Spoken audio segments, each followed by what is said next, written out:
Nakikita niyo po to? Ang tawag natin dito ay kamatis o tomato. Guys, the best ang kamatis. Ang kamatis ay merong vitamin A, vitamin C, vitamin K, vitamin E. So yung vitamin A, pag mataas ang vitamin A, beta-carotene, maganda yan sa mata, maganda rin sa balat.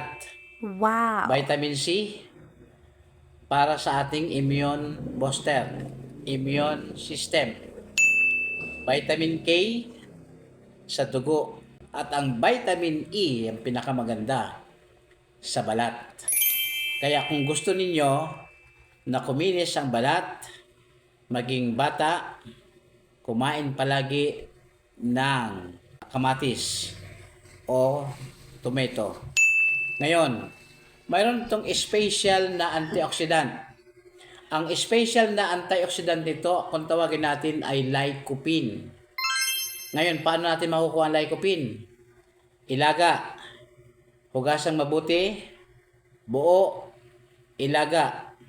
Pagka itong balat na ito ay nabitak, ibig sabihin, nabuo na ang kanyang lycopene. Pag nainitan siya, yung kanyang chemical compound na antioxidant, at pag nainitan ito, magpuproduce siya ng lycopene, yung antioxidant na powerful para sa may mga prostate.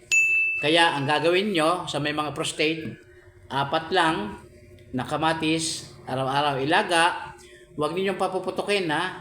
Yung mapupunit lang yung balat. Pag napunit yung balat, hanguin ninyo, kainin. 4 na kamatis araw-araw para sa may prostate problem.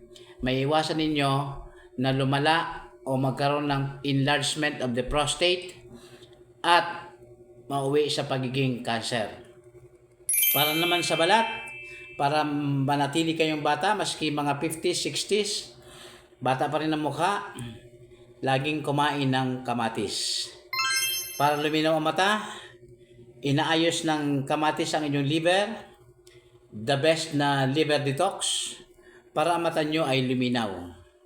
Ayan, so may natutunan ulit kayo. Ugaling manood, like, follow, share, dito lang sa POB ni Doc BG.